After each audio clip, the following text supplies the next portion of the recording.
जब उन किडनैपर्स ने मेरे माता पिता को हम दोनों भाइयों में से किसी एक को चुनने के लिए मजबूर किया तो अचानक मेरे दिमाग में एक पुरानी याद ताज़ा हो गई। मुझे एहसास हुआ कि मैं इस परिवार में सिर्फ एक मोहरा हूँ, एक बलि का बकरा। मुझे अच्छी तरह पता था कि मेरे माता पिता मुझे ही छोड़ेंगे, वो बिना किसी हिचकिचाहट के मेरे बड़े भाई को चुनेंगे। इसीलिए मैंने भी फैसला कर लिया था कि अब मैं इस अमीर लेकिन मतलबी परिवार से हमेशा के लिए दूर हो जाऊंगा। तभी मेरी माँ की आवाज गूंजी, हमें सोचने की कोई जरूरत नहीं है, हम अपने बड़े बेटे को चुनते हैं। मेरे पिता ने मेरी तरफ देखा, उनकी आंखों में शर्मिंदगी और बेबसी थी। उन्होंने किडनैपर की तरफ देखकर हामी भरी और कहा, हाँ यही हमारा फैसला है। किडनैपर ने मुड़कर मेरी बहन मुक्ताम और मेरी मंगेतर लियू रुयान की तरफ देखा। और तुम दोनों का क्या फैसला है? मेरी बहन ने बिना एक पल की देरी किए कहा, मैं अपने छोटे भाई मुक्का को चुनती हूँ। लेकिन मेरी मंगेतर, वो थोड़ी देर हिचकिचाई, उसने एक अपराध बोध भरी नजरों से मुझे देखा और फिर धीरे से बोली, मैं मुक्तान को चुनती हूँ। किडनैपर ने सिर हिलाया, तुम में से 3 लोगों ने एक ही इंसान को चुना है, तो ठीक है, मैं उसे आजाद कर देता हूँ। उसने मेरे भाई मुक्तान की गर्दन से चाकू हटाया और उसे जोर से धक्का दे दिया। मेरा भाई तुरंत भागकर माता पिता के पास चला गया। फिर उस आदमी ने मेरी तरफ देखा, क्या तुम्हारी कोई आखिरी इच्छा है? जो बोलना है जल्दी बोल लो। इसके बाद उसने तरस खाते हुए कहा, बेचारे, तुम भी कितने बदनसीब हो, एक ही घर के बेटे हो, लेकिन तुम्हारे घर वालों ने तुम्हें कितनी बेरहमी से मरने के लिए छोड़ दिया।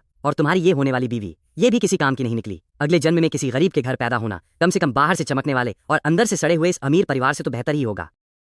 ये बातें सुनकर मेरे माता पिता के चेहरे का रंग उड़ गया। मैंने भी किडनैपर की बात का समर्थन करते हुए कहा, आप लोगों जैसे परिवार में पैदा होना मेरी सबसे बड़ी बदनसीबी है। मेरे गालों पर जो आंसू थे वो अब सूख चुके थे। मेरे अंदर अब सिर्फ एक जमा देने वाली ठंडक बची थी, कोई जज्बात नहीं थे। मेरे माता पिता को अपनी आंखों पर यकीन नहीं हो रहा था। वो अपने उस छोटे बेटे को घूर रहे थे जो हमेशा उनकी हर बात मानता था। तुम ऐसी बातें कैसे कर सकते हो? मेरी माँ ने निराशा भरी आवाज में कहा, हमने तुम्हारे भाई को इसलिए चुना क्योंकि वो पहले भी एक बार किडनैप हो चुका है। बड़ी मुश्किल से वो उस सदमे से बाहर आया था। हम नहीं चाहते कि वो दोबारा उस दर्द से गुजरे। मैं कड़वाहट से हंस पड़ा, तो क्या सारा दर्द सहने के लिए मैं ही पैदा हुआ हूँ? मेरी माँ की बोलती बंद हो गई। हाँ, हम तुम्हें मरने थोड़े ही दे रहे हैं, तुम हमसे इतनी नफरत क्यों कर रहे हो? मुझे अच्छे से पता था कि उनके इस मरने नहीं दे रहे का क्या मतलब था, क्योंकि उस पहाड़ी के नीचे उन्होंने पहले से ही एक रेस्क्यू बोट लगा रखी थी। मैंने ताना मारते हुए कहा, तो क्या मुझे नफरत करने का भी हक नहीं है? पिछले 3 सालों में जब से मुक्तान किडनैप हुआ और फिर वापस आया, आप लोगों ने मेरे साथ कैसा बर्ताव किया है? आप लोगों ने न सिर्फ मुझसे मेरी पसंद की पढ़ाई छुड़वा दी, बल्कि मुझे हमेशा उसकी जगह एक कठपुतली की तरह इस्तेमाल किया। मैंने अपनी माँ को एक तीखी नजर से देखा, सिर्फ आपके मन को तसल्ली देने के लिए। मैंने अपने अंदर की घिन को दबाकर मुक्तान होने का नाटक किया। सिर्फ परिवार के नाम पर मैंने वो पढ़ाई की जो आपके बिजनेस के काम आ सके। मैंने कुकिंग सीखी, आपके लिए सूप बनाना सीखा, और वो भी इसलिए ताकि जब आप पागलपन में मुझे अपना बड़ा बेटा समझें तो कम से कम मुझे थोड़ा प्यार दे सकें। लेकिन जैसे ही आपको होश आता था और आप देखती थीं कि वो मैं हूं, आप मुझे गालियां देती थीं। आपने मुझे इतने कड़वे शब्द कहे, यहाँ तक कह दिया कि उस दिन किडनैप में क्यों नहीं हुआ। क्या एक माँ अपने सगे बेटे से ऐसी बातें कहती है? मैंने अपने अंदर की सारी भड़ास बाहर निकाल दी। क्या मैं आपका बेटा नहीं हूँ? मुक्तान की हर परेशानी की कीमत हमेशा मैं ही क्यों चुकाता हूँ? उसे मैंने तो किडनैप नहीं किया था ना। आज जब हम दोनों की जान खतरे में थी तब भी आपने उसे चुना और मुझे मरने के लिए छोड़ दिया। अगर आपको सिर्फ अपना प्यारा बेटा मुक्तान ही चाहिए था तो मुझे और मेरी बहन को पैदा ही क्यों किया? मुझे आप जैसे पत्थर दिल और बेदर्द माता पिता नहीं चाहिए। जिस पल आपने मुक्तान को चुना उसी पल मैंने तय कर लिया था कि आज से मेरा आपसे और इस परिवार से कोई रिश्ता नहीं है। तभी मेरी बहन मुक्ताम ने जोर जोर से तालियां बजानी शुरू कर दी। मुक्ता ने बिल्कुल सही कहा। उसने माता पिता को गुस्से से घूरते हुए कहा, आप जैसे लोग हमारे माता पिता कहलाने के लायक ही नहीं है। आज उसका भी इस परिवार से पूरी तरह मोहभंग हो चुका था। क्या आपको लगता है कि हम दोनों भाई बहन इस घर के झूठे प्यार के भूखे हैं? आपको अपना सब कुछ मुक्तान को देना है ना? शौक से दीजिए। अगर खून के रिश्ते की थोड़ी बहुत परवाह ना होती तो हम दोनों कब का इस ठंडे और बेरहम घर को छोड़ चुके होते। फिर मेरी बहन ने मुड़कर किडनैपर से गुजारिश की, तुम मेरे भाई को छोड़ दो, उसकी जगह मुझे बंदी बना लो। उसे पता था कि मुझे तैरना आता है, इसलिए अगर मैं पहाड़ी से गिरा तो मेरे बचने के चांस ज्यादा थे। लेकिन किडनैपर ने सिर हिलाकर मना कर दिया, नहीं, ऐसा नहीं हो सकता। तुम्हारे माता पिता अपना फैसला सुना चुके हैं, अब कुछ नहीं बदलेगा। मैंने अपनी बहन की तरफ देखा और कहा, दीदी, आपको मेरी खातिर अपनी जान खतरे में डालने की कोई जरूरत नहीं है। हम भाई बहन की ये बातें सुनकर माता पिता के चेहरे देखने लायक थे। उन्हें यकीन ही नहीं हो रहा था। उन्होंने सोचा था कि मैं गुस्सा करूंगा, लेकिन उन्हें यह अंदाजा नहीं था कि मैं हमेशा के लिए रिश्ते तोड़ दूंगा। वो कुछ बोलने ही वाले थे, लेकिन मैं अब उन पर 1 सेकंड भी बर्बाद नहीं करना चाहता था। मैंने अपनी सर्द नजरें अपनी मंगेतर लियू रुयान पर फेरी। तो तुम भी मन ही मन मुक्तान से प्यार करती हो? तुम्हारे मेरे करीब आने की असल वजह यही थी ना कि तुम मुझे उसका सिर्फ एक विकल्प समझती थी। ये सुनकर उसका दिल बैठ गया। उसने देखा कि मुक्तान भी उसकी तरफ देख रहा है। उसने अपने होंठ चबा लिए। उसने धीरे से मुझसे कहा, मुझे माफ कर दो। जाहिर सी बात थी, उसने आज अपना फैसला सुनाकर सब कुछ साफ कर दिया था।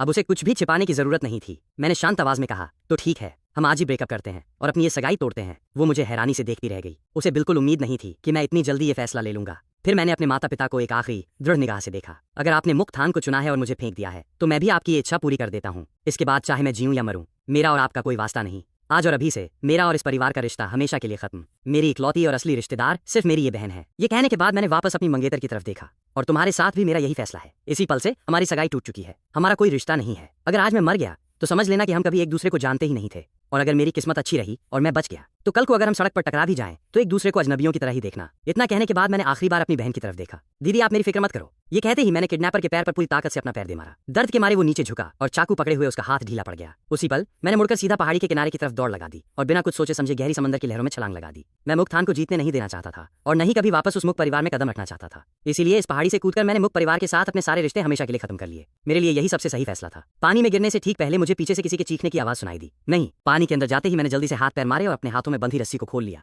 लेकिन मैं पानी के ऊपर नहीं गया। मैंने अपनी दिमागी ताकत का इस्तेमाल किया और गहराई में तैरता रहा ताकि मुक्त परिवार की उस रेस्क्यू बोट से बच सकूं। फिर मैं उल्टी दिशा में तेजी से तैरने लगा। करीब आधे घंटे तक तैरने के बाद मुझे आगे एक यॉट खड़ी दिखाई दी। ये नाव पक्का मुक्त परिवार की नहीं थी, इसलिए मैं सीधा उसी तरफ तैरने लगा। पास जाने पर मैंने देखा कि एक बेहद खूबसूरत और शांत सी दिखने वाली लड़की नाव पर बैठी मछली पकड़ रही थी। मैंने अपनी दिमागी ताकत से नाव का मुआयना किया तो पता चला कि उस लड़की के अलावा नाव पर सिर्फ 2 लोग और थे। जैसे ही मैं पानी से बाहर निकलकर उनसे मदद मांगने ही वाला था, तभी अचानक उस लड़की के पीछे खड़े एक आदमी ने उसे जोर से धक्का दे दिया। वो लड़की छपाक से पानी में गिर गई। उसने कुछ देर हाथ पैर मारे, लेकिन फिर उसकी हिम्मत जवाब दे गई और वो धीरे धीरे समंदर की गहराई में डूबने लगी। साफ था कि उसे तैरना नहीं आता था। नाव पर मौजूद दूसरा आदमी ये देखकर बुरी तरह घबरा गया। वो लड़की को बचाने के लिए पानी में कूदने ही वाला था कि धक्का देने वाले आदमी ने उसे रोक लिया और फिर वो दोनों आपस में लड़ने लगे। मुझे बिल्कुल अंदाजा नहीं था कि मुझे ऐसा कुछ देखने को मिलेगा। मैं तुरंत उस लड़की की तरफ तैरा, डूबती हुई उस लड़की को कसकर पकड़ा और पानी के अंदर ही उसे अपने मुंह से सांस देने लगा। साथ ही मैंने अपनी दिमागी ताकत से उसे होश में लाने की कोशिश की। थामोसो ने जैसे ही आंखें खोली, उसने देखा कि वो पानी के अंदर है और एक आदमी ने उसे कसकर पकड़ा हुआ है जो उसे सांस दे रहा है। उसे होश में आता देख मैंने अपने होंठ हटा लिए और उसे पकड़कर पानी के ऊपर ले आया। कुछ ही सेकंड में हम दोनों पानी से बाहर थे। थामोसो का चेहरा बिल्कुल सफेद पड़ चुका था। वो बहुत मुश्किल से सांस ले रही थी, जैसे दम घुटने वाला हो। पता नहीं क्यों, पर मेरे इस अजनबी चेहरे को देखकर भी उसे मुझ पर एक अजीब सा भरोसा हो रहा था। उसने कांपती और रुंधे हुए गले से बस एक शब्द कहा, दवाई। मैंने देखा कि उसकी हालत बहुत खराब है। उसकी बात सुनकर मैं थोड़ा थोड़ा समझ गया कि माजरा क्या है। मैं आपको ऊपर ले चलता हूँ। ये कहकर मैंने अपनी दिमागी ताकत को उस आदमी के दिमाग पर वार करने के लिए इस्तेमाल किया जिसने उसे धक्का दिया था। वो आदमी अचानक एक पल के लिए सुन पड़ गया। इसी मौके का फायदा उठाकर उससे लड़ रहे दूसरे आदमी ने उसे जोरदार लात मारी और पानी में गिरा दिया। अपनी मालकिन को एक अजनबी के साथ सुरक्षित देखकर उस आदमी ने राहत की सांस ली। अब उसे मुझ पर शक करने की कोई फुर्सत नहीं थी। उसने तुरंत एक रस्सी नीचे फेंकी। उसने ऊपर से चिल्लाकर कहा, भाई जरा एक हाथ लगाना। मैंने सिर हिलाया, रस्सी पकड़ी और उसे सावधानी से लड़की की कमर से बांध दिया। वो आदमी जिसे लात मारकर पानी में गिराया गया था, वो हमें रोकने के लिए हमारी तरफ तेजी से तैरता हुआ आने लगा। मैंने भवे सिकोड़ी और नाव वाले आदमी से चिल्लाकर कहा, तुम जल्दी से इन्हें ऊपर खींचो और दवाई दो। उसने कहा ठीक है और थामोसो को तेजी से ऊपर खींचने लगा। इधर मैंने मुड़कर उस कमीने की तरफ तैरना शुरू किया। हम दोनों पानी के अंदर ही भिड़ गए। मैंने कुछ ही पलों में उसे ऐसा मारा कि वो पानी में डूबने लगा। जब उसे लगा कि वो मुझसे नहीं जीत सकता और ऊपर से घायल भी था, तो वो दुम दबाकर वहां से भाग निकला।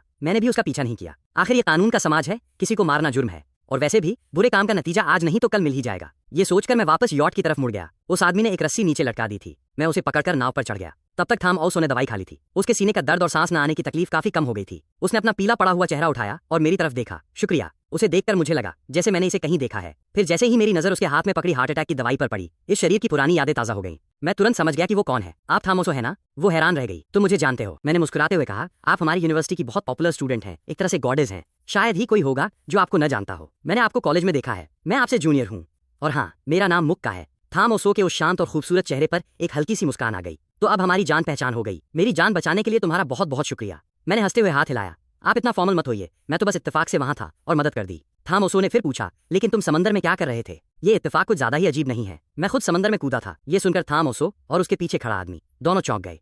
खुद कूदे थे? मुझे उन्हें पूरी सच्चाई बतानी पड़ी। दरअसल मुझे और मेरे बड़े भाई को एक गैंग ने किडनैप कर लिया था और वो हमें समंदर किनारे एक पहाड़ी पर ले गए। वहां उन्होंने मेरे माता पिता और मेरी मंगेतर से कहा कि हम दोनों भाइयों में से किसी एक को चुन लें और वो दूसरे को समंदर में फेंक देंगे। और उन सब ने मेरे भाई को चुना। उस वक्त मैं बहुत गुस्से में था और मेरा दिल टूट चुका था, इसलिए मैंने खुद ही छलांग लगा दी ताकि उनसे अपने सारे रिश्ते हमेशा के लिए खत्म कर सकूं। तुम्हारी मंगेतर भी थी?